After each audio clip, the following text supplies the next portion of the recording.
Good morning everyone. Current affairs की series में 6 सितंबर पे हम पहुंच चुके हैं और आज 10 नए एरियाज को डिस्कस करेंगे। This is brief introduction about me. My name is Prince Luthra, all India rank 577 from UPSC CSE 2014 batch. यहाँ पर सबसे पहले तो आपको टारगेट सेट करना है, बिकॉज डेली बेसिस पे हम जो 10 एरियाज हैं, 10 एमसीक्यूज को डिस्कस करते हैं। तो यहाँ पर कितना आप स्कोर करने वाले हैं, कट ऑफ सेम रहने वाली है, कट ऑफ चेंज नहीं होगी। It will be 6 for every correct answer, 1 for every incorrect answer, 0 आपको देना है। And for every miss reading, कहाँ पर मिस रीडिंग होगी मैं बता दूंगा आपको, वहाँ पर -2 की पेनल्टी रहेगी। तो जल्दी से अपने टारगेट को कमेंट सेक्शन में बताइए कितना आप 10 में से टारगेट करके चल रहे हैं। फिर हम अपने इंडेक्स को देखेंगे, जो क्वेश्चंस, जो एरियाज को आज हम डिस्कस करने वाले हैं, और फिर 10 नए एरियाज को हम 1 बाय 1 एमसीक्यू के थ्रू डिस्कस करेंगे। चलिए, तो आज हमारा जो डिस्कशन होगा वो आर्टिकल 19 को लेकर रहने वाला है। सिविल सर्विसेज को लेकर एक क्वेश्चन रहेगा, कमेटीज को लेकर जो कि सिविल सर्विसेज को लेकर ही है उसके ऊपर एक क्वेश्चन रहेगा, क्लाउड सीडिंग को लेकर डिस्कशन करेंगे। Then state of climate report अभी लेकर आई गई है, इसके बारे में जानेंगे। सर्वाइकल कैंसर को लेकर एक क्वेश्चन रहने वाला है। पंचेश्वर मल्टीपर्पज प्रोजेक्ट अभी न्यूज में था, इसको लेकर क्वेश्चन रहेगा। INS विक्रांत को लेकर 2 क्वेश्चन रहने वाले हैं। एंड हिनामनोर क्या है इसके बारे में जानेंगे ना। आई होप आपने अपने टारगेट को सेट कर लिया होगा। फर्स्ट क्वेश्चन पे चलते हैं। टाइम बाउंड मैनर में आप आंसर करने की कोशिश करिएगा। The first question says, it is basically asking consider the following statement about article 19। Article 19 को लेकर आपको बताना है तीनों में से कौन सी स्टेटमेंट आपकी करेक्ट है, कौन सा कथन आपका सही है। पहली स्टेटमेंट कहती है article 19 of the constitution accentuates on the freedom of speech and expression. तो आर्टिकल 19 जो है वो freedom of speech and expression की बात करता है क्या? हो सकता है। इट्स अ फंडामेंटल राइट, क्या ये हमारा एक मौलिक अधिकार है? क्या ये हर सिटीजन का एक मौलिक अधिकार है? हो सकता है। This right is extended to civil servant, ये जो अधिकार है ये सिविल सर्वेंट्स को भी दिया गया है, ये भी हो सकता है। 10 सेकेंड्स आपके पास है, सोचिए क्या आंसर होगा, फिर करते हैं डिस्कशन। यहाँ पर रिसेंटली हुआ क्या, एक डिबेट अराइज हुई, क्योंकि आपने देखा होगा आजकल काफी सारे सिविल सर्वेंट्स जो है वो ट्विटर के ऊपर हैं और वो अपनी स्टेटमेंट्स जो है चीज़ों को लेकर देते रहते हैं। तो रिसेंटली जो गुजरात का बिल्किस बानो वाला केस था उसके ऊपर भी कुछ सिविल सर्वेंट्स ने, आई थिंक तेलंगाना के एक IAS ऑफिसर थे, उनके द्वारा स्टेटमेंट दी गई। एंड देन काफ़ी सारे लोगों ने उसको सपोर्ट भी किया और काफ़ी सारे लोगों ने उसको नेगेट भी किया। बट हाँ, एक जो चर्चा यहाँ पर शुरू हुई वो ये थी कि क्या सिविल सर्वेंट्स को जो उनके पर्सनल व्यूज़ होते हैं, क्योंकि वो सरकार के अंदर सर्व कर रहे हैं, तो कई बार जब वो अपने पर्सनल व्यूज़ को मेंशन करते हैं, एक्सप्रेस करते हैं सोशल मीडिया के ऊपर, कई बार वो सरकार के अगेंस्ट में भी जाते हैं और ज़्यादातर केसेस में सरकार के अगेंस्ट में ही जाते हैं। तो यहाँ पर पूछा गया कि जो उनके पर्सनल व्यूज़ होते हैं on the matters of law, governance को लेकर, लॉज को लेकर या किसी जजमेंट को लेकर, क्या वो उनको एक्सप्रेस करने चाहिए या नहीं। ये पूरा मामला था, मेंस के लिए भी काफ़ी इंपॉर्टेंट हो जाता है। इवन आपसे इंटरव्यू में भी पूछा जा सकता है कि ट्विटर के ऊपर जो सिविल सर्वेंट्स अपने पर्सनल व्यूज़ को एक्सप्रेस करते हैं और काफ़ी बार देखा गया कि ये सरकार के विरुद्ध में होते हैं, तो क्या ऐसा करना चाहिए, नहीं करना चाहिए ना। सबसे पहले तो आर्टिकल 19 जो है, क्या वो freedom of speech and expression का राइट आपको देता है? बिल्कुल ठीक है। जो आर्टिकल 19 हमारे कॉन्स्टिट्यूशन का है ये आपको एक फंडामेंटल राइट देता है freedom of speech and expression का, लेकिन इसमें भी काफ़ी सारे कैविएट्स होते हैं, काफ़ी सारी एक्सेप्शंस होती हैं। जस्ट बिकॉज किसी को freedom of speech and expression का राइट है डजंट मीन कि वो सिटीजन कुछ भी बोल सकता है। कुछ इसमें कंडीशनैलिटीज होती हैं।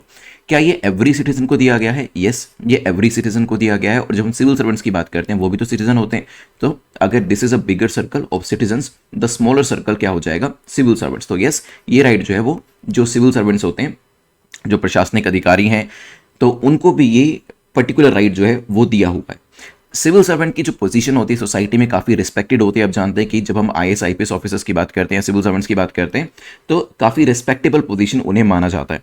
तो क्योंकि ये पोजीशन इस तरीके की होती है, इसी वजह से जब भी वो अपने व्यूज़ एक्सप्रेस करते हैं सोशल मीडिया के माध्यम से, तो काफ़ी सारे लोग उन व्यूज़ को काफ़ी सिंसियरली लेते हैं। मतलब इनके व्यूज़ में वो इन्फ्लुएंस होता है, वो पावर होती है कि लोगों को कहीं ना कहीं ये इंपैक्ट करे, राइट। तभी यहां पर बात करी गई कि क्या सिविल सर्वेंट्स को अपने पर्सनल व्यूज को एक्सप्रेस करने का राइट होना चाहिए या नहीं। आज का मेंस क्वेश्चन जो है वो भी इसी के ऊपर है। वैसे मैं आपको बता दूं, सिविल सर्विस कंडक्ट रूल्स जो हैं उसके हिसाब से बहुत सारी चीजें मना करी गई हैं, क्योंकि उसमें एक क्वेश्चन हमने बनाया है। तभी यहां पर सारी चीजें सिविल सर्विस कंडक्ट रूल्स के बारे में हम नहीं देखेंगे, जब क्वेश्चन आएगा तब इसके बारे में देखने वाले हैं। तो करेक्ट आंसर क्या हो जाएगा? डी। आर्टिकल 19 हमारे कॉन्स्टिट्यूशन का क्या बात करता है? ये freedom of speech and expression की बात करता है, लोगों की असेंबली की बात करता है, लोग इकट्ठे हो सकते हैं, लेकिन पीसफुली इकट्ठे होने चाहिए, विदाउट आर्म्स इकट्ठे होने चाहिए। जैसे जब फार्म लॉ का प्रोटेस्ट हो रहा था तब भी हमने देखा था लोग पीसफुली इकट्ठे हुए थे। एसोसिएशन को फॉर्म किया जा सकता है, आप फ्रीली मूव कर सकते हैं इंडियन टेरिटरी के अंदर, ऑफ कोर्स इसके अंदर भी कुछ एक्सेप्शंस हैं, and you can decide and settle in any part of India, इसके अंदर भी कुछ एक्सेप्शंस यहां पर दी गई हैं। खैर चलते हैं नेक्स्ट टॉपिक के ऊपर। नेक्स्ट टॉपिक इसी चीज को लेकर है, पूछा कि दो स्टेटमेंट आपको दी गई हैं, बताइए दोनों में से सही कौन सी है। सिविल सर्विस कंडक्ट रूल्स जो कि 1964 के हैं, they have stated that no government servant shall engage or make any statement which has an adverse effect of any current policy or action of central or state government. मतलब कोई भी civil servant जो है वो इस तरीके की statement नहीं देगा जो सरकार की पॉलिसी या उनके एक्शन के अगेंस्ट में जाए, चाहे वो केंद्र सरकार हो या राज्य सरकार हो। संतम कमेटी जो है उन्होंने काफी इंपॉर्टेंट रोल प्ले किया था, यहां पर बताया जा रहा है, और उन्होंने ऑल इंडिया सर्विस रूल्स जो 1955 के हैं उसके दायरे को बढ़ाया था, जिसकी वजह से 1964 के रूल्स आए थे। ये भी सही हो सकता है, सोचिए 10 सेकेंड्स आपके पास हैं। मैंने अभी आपको पीछे ही बताया था कि हम सिविल सर्विस कंडक्ट रूल्स के बारे में पढ़ेंगे, इसी वजह से मैं आपको ज्यादा एक्सप्लेनेशन नहीं दे रहा हूं for the first question, and इसी वजह से नहीं दी गई थी क्योंकि पहली स्टेटमेंट को अगर आप देखोगे तो यहां पर civil service conduct rule, LBSNAA में जाओगे तो वहां पर ये चीजें आपको पढ़ाई जाती हैं। ठीक है, लबासना के अंदर ये इंफॉर्मेशन आपको दी जाती है, what you are suppose to do, what you are not suppose to do, इसके ऊपर लेक्चर्स होते हैं प्रॉपरली वहां पर।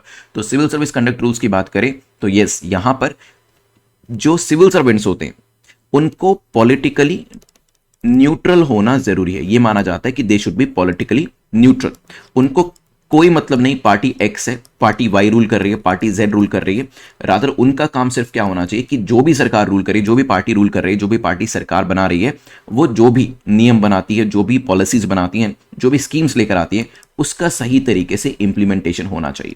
ठीक है, सो यहां पर एक्सपेक्ट किया जाता है कि जो सिविल सर्वेंट्स है वो पॉलिटिकली न्यूट्रल हो, लेकिन सोशल मीडिया पे आपने देखा ही होगा वेरी रेयरली जो सिविल सर्वेंट्स है वो पॉलिटिकली न्यूट्रल रह पाते हैं। तो पहली जो स्टेटमेंट आपकी है वो यहां पर करेक्ट हो जाती है। यस, यहां पर बताया गया है स्पेसिफिकली कि आप सरकार की करंट पॉलिसी और एक्शन को यहां पर अपोज नहीं करोगे, क्योंकि आप अपोजिशन में थोड़ा ना बैठे हो, आप तो यहां पर एग्जीक्यूटिव का पार्ट हो, और अगर आप खुद ही सरकार के अगेंस्ट में हो जाओगे तो कहीं ना कहीं हमें भी पता है कि इंप्लीमेंटेशन करना आपके लिए कहीं ना कहीं मुश्किल हो जाएगा, वो एक विरोधाभास को कहीं ना कहीं लेकर आएगा। नेक्स्ट, संतम कमेटी जो है उसने क्या, जो ऑल इंडिया सर्विस रूल्स है उसके दायरे को बढ़ाया था, बिल्कुल ठीक है, दूसरी स्टेटमेंट भी आपकी करेक्ट हो जाती है, C will be the correct answer here.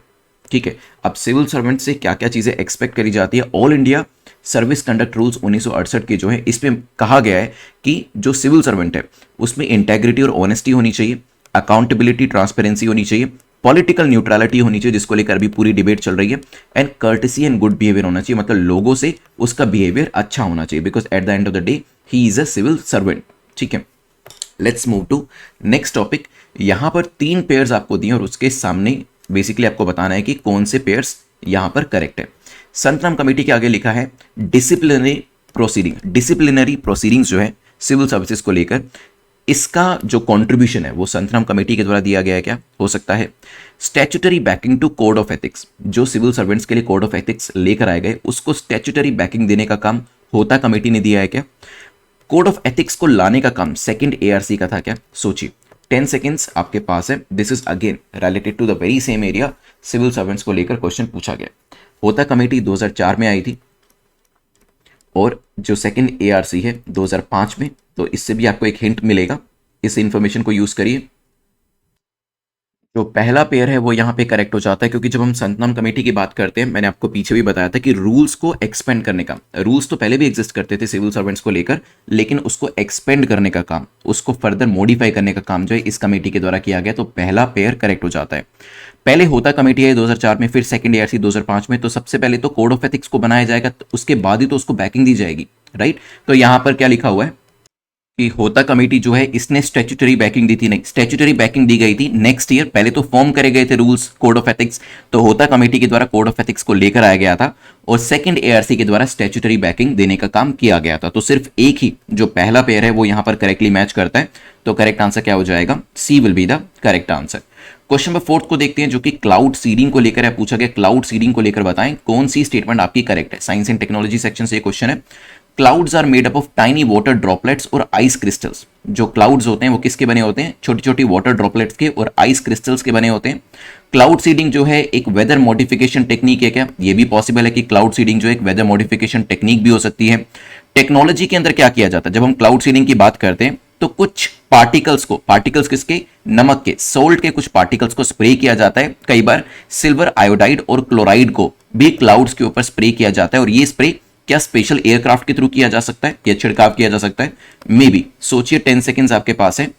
ऐसा कहा जाता है, इवन जो चाइनीज हैं वो इसको क्लेम भी करते हैं कि 2008 में ओलंपिक से पहले उन्होंने क्लाउड सीडिंग को यूज किया था। यूएस ने भी प्रोक्लेम किया कि 2010 में उन्होंने भी यूज किया था। एंड इवन 2018 में इंडिया ने भी यूपी के अंदर, कर्नाटका और महाराष्ट्र के अंदर कुछ एक्सपेरिमेंट्स जो हैं वो क्लाउड सीडिंग के ऊपर करे थे। नाउ क्या क्लाउड्स वाटर ड्रॉपलेट्स, छोटी छोटी वाटर ड्रॉपलेट्स के बने होते हैं, आइस क्रिस्टल के बने होते हैं? बिल्कुल ठीक है। और जब ये छोटी छोटी वाटर ड्रॉपलेट्स भारी हो जाती हैं, हैवी हो जाती है, बड़ी हो जाती हैं, तो ग्रेविटी की वजह से नीचे गिर जाती हैं, जिसे हम बारिश कहते हैं, जिसे हम रेनफॉल कहते हैं, राइट। क्लाउड सीडिंग जो है क्या ये एक वेदर मॉडिफिकेशन टेक्निक है? बिल्कुल, क्योंकि इसके अंदर क्या किया जाता है, इसके अंदर जहां पर बारिश नहीं हो रही है वहां पर बारिश कराने का काम किया जाता है। जहां पर रेनफॉल आप कह सकते हैं कि कम है, मान लीजिए कि 15 mm है, उसको 25 mm तक कैसे लेकर जाना है, ये भी इसी के अंदर किया जाता है। तो बेसिकली जहां पर x अमाउंट ऑफ रेनफॉल है वहां पर 1.5x कैसे किया जाए, ये क्लाउड सीडिंग के अंदर आता है। और ये किया कैसे जाता है, जो क्लाउड्स ऑलरेडी बिल्ट होते हैं उनके ऊपर कुछ स्पेशलाइज टाइप का मटेरियल, जिसमें सोल्ट हो सकता है, सिल्वर आयोडाइड हो सकता है, क्लोराइड हो सकता है, उसको स्प्रे किया जाता है, जिससे ये जो वाटर क्रिस्टल्स हैं इनकी संख्या भी बढ़ती है और ये जल्दी से नीचे गिर जाते हैं, बेसिकली जल्दी से रेनफॉल कर देते हैं। तो करेक्ट आंसर क्या हो जाएगा? D will be the correct answer. तो यहां पर जो एयरक्राफ्ट है ये क्या करेगा, स्पेशलाइज काइंड ऑफ मटेरियल जो है वो क्लाउड के ऊपर डालेगा। जो ये स्पेशलाइज काइंड के पार्टिकल्स होंगे जब ये क्लाउड के ऊपर जाएंगे, इसके आसपास जो वाटर वेपर होगा या वाटर ड्रॉपलेट्स होंगे वो इससे चिपक जाएंगे और फिर हैवी होने के बाद वो बारिश के रूप में, रेनफॉल के रूप में नीचे आते हुए आपको दिखाई देंगे। नेक्स्ट चलते हैं, क्वेश्चन नंबर 5 जो है, annual state of climate report किसके द्वारा रिलीज करी जाती है? क्या ये रिपोर्ट UNFCC लेकर आता है, NOAA लेकर आता है, UNEP लेकर आता है, या नन ऑफ द अबव? सोचिए ये रिपोर्ट किसके द्वारा रिलीज करी गई है। अभी रिसेंटली जो रिपोर्ट रिलीज हुई इसमें बताया गया कि ग्रीन हाउस गैस का जो क्वांटम है इसका क्वांटम बड़ा है। साथ ही साथ इस रिपोर्ट ने यह भी बताया कि जो सी लेवल है, सी लेवल जो है वो भी साल दर साल बढ़ता जा रहा है। ग्रीन हाउस गैस और सी लेवल जो है अब वो एक नए हाई तक पहुंच चुका है। 2021 का डेटा यहां पर प्रस्तुत किया गया है। National oceanic atmospheric administration NOAA के द्वारा इसे लेकर आया गया। तो करेक्ट आंसर क्या हो जाएगा? B will be the correct answer.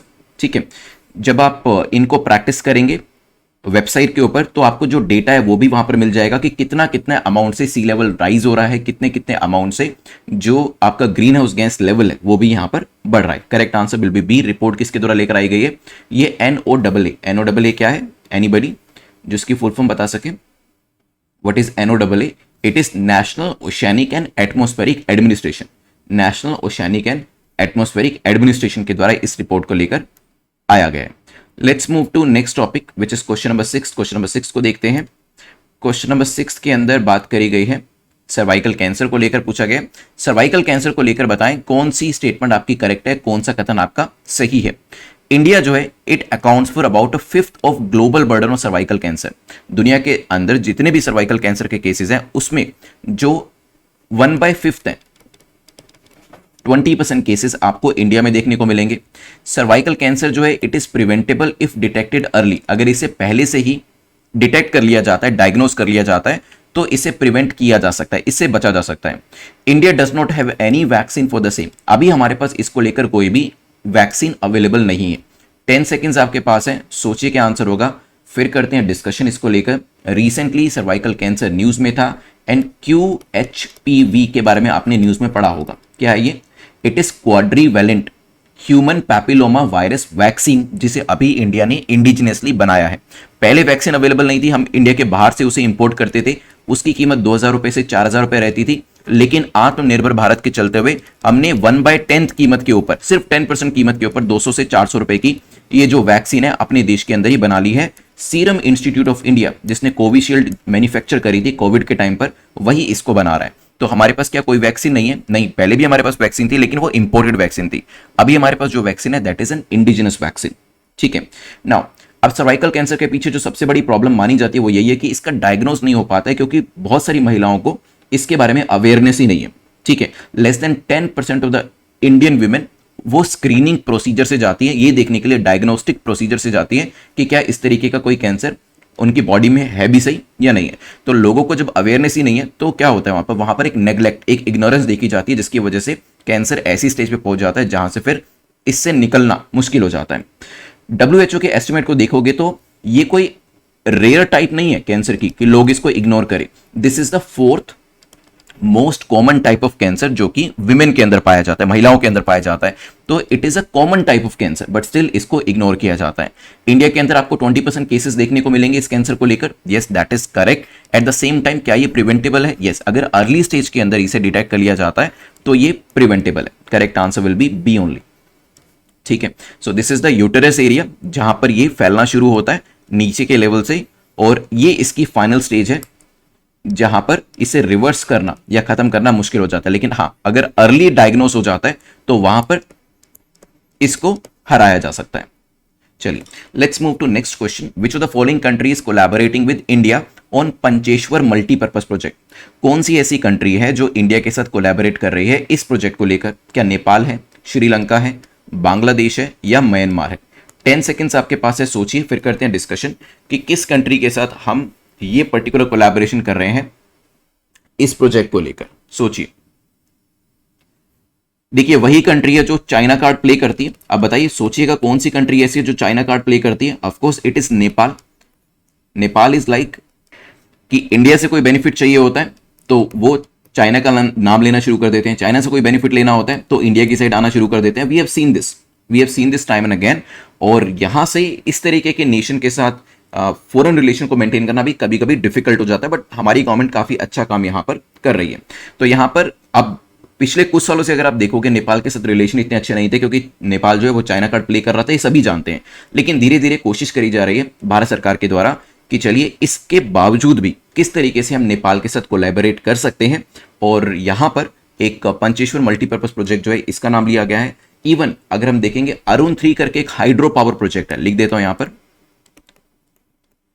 ठीक है, इसके अंदर भी इंडिया ने इन्वेस्ट किया है। ये अरुण रिवर जो नेपाल के अंदर है उसके ऊपर बनाया गया है, राइट।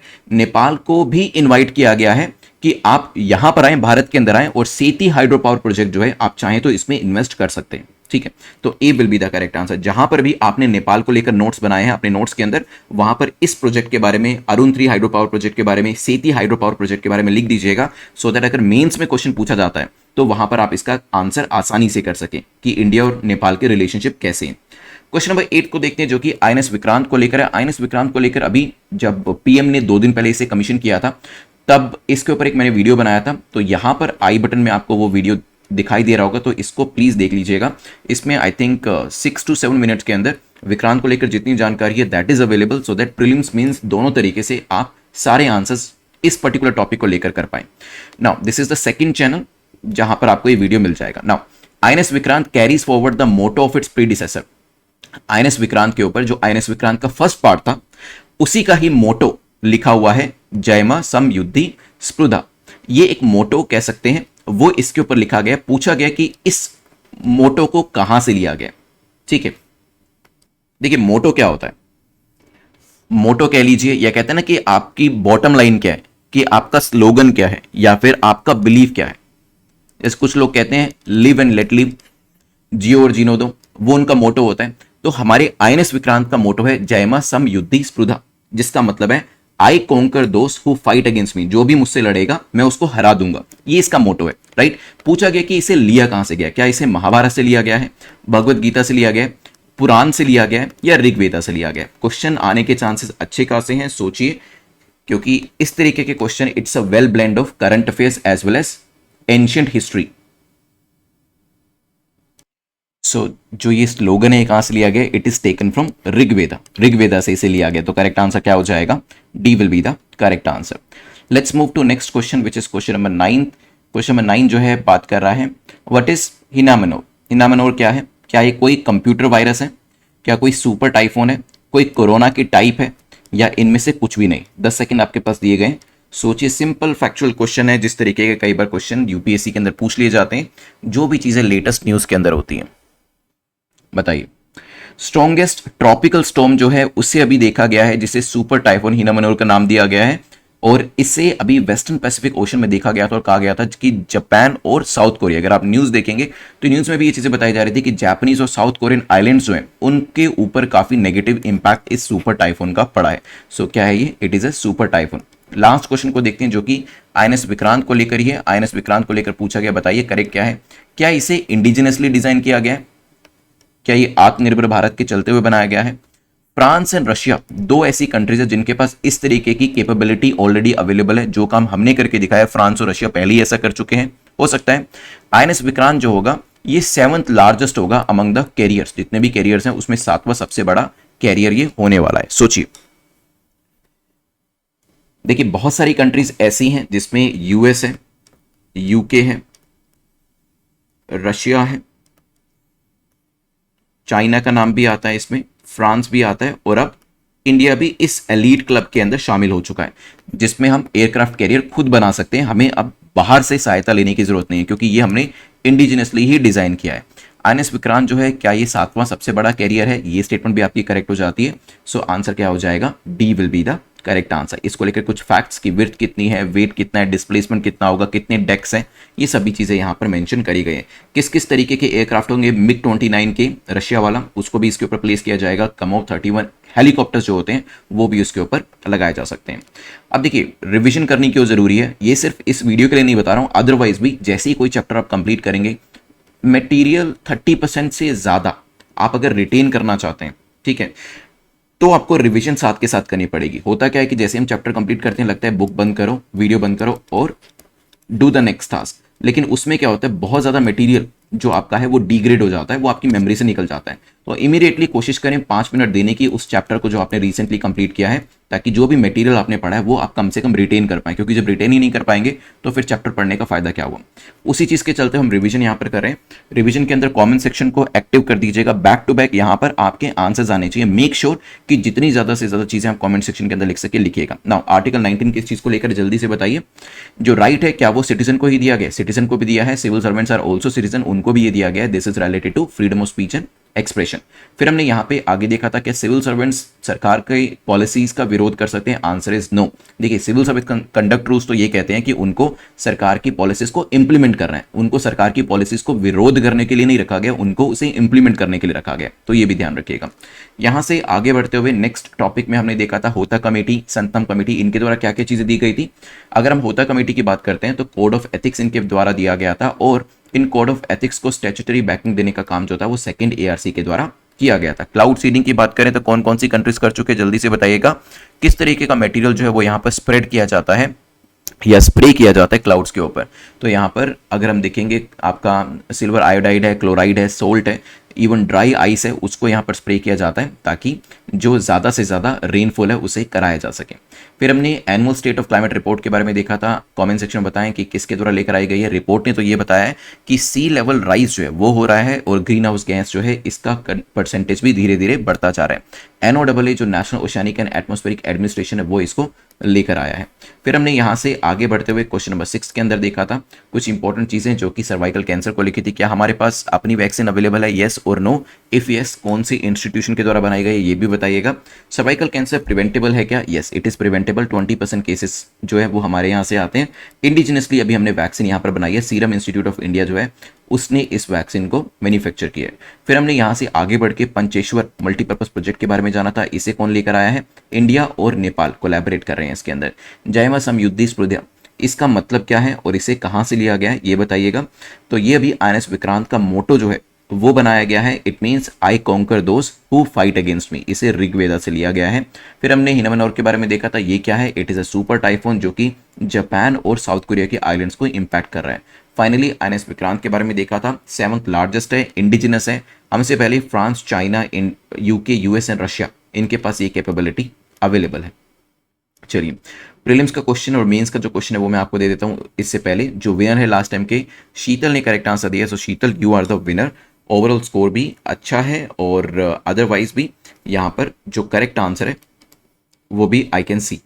प्रीलिम्स के क्वेश्चन के अंदर आप अपने मार्क्स भी कमेंट सेक्शन के अंदर लिख दीजिएगा। व्हाट इज आर्टिकल 19, ये आपको बताना है कमेंट सेक्शन के अंदर। This is the prelims question of the day. Very simple question is there, but हाँ जो फंडामेंटल राइट्स हैं वो तो आपको अच्छे से याद होने चाहिए। मेंस के क्वेश्चन जो है, जो कि आपके इंटरव्यू का क्वेश्चन भी है, क्या आपको लगता है कि जो सिविल सर्वेंट्स हैं उनको अपने पर्सनल ओपिनियंस को सोशल मीडिया के ऊपर एक्सप्रेस करना चाहिए अगर वो स्टेट या सेंट्रल गवर्नमेंट के अगेंस्ट में जा रहे हैं?